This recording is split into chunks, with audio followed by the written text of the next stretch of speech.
9, 25, 49, 81। এটা রেলের গ্রুপ ডিতে এসেছিল 2012 সালে।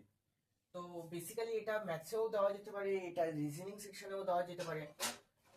1 ইকুয়াল টু 1 স্কোয়ার, 9 এটা ইকুয়াল টু 3 স্কোয়ার, 25 এটা ইকুয়াল টু 5 স্কোয়ার, 49 এটা ইকুয়াল টু 7 স্কোয়ার, 81 এটা ইকুয়াল টু 9 স্কোয়ার। তো 1, 3, 5, 7, 9 এর পরেরটা হবে অবশ্যই 11 square, and the answer is 121. চারটে অপশন ছিল। Option A 100, option B 112, option C 121, option D 144। So the final answer is option C 121।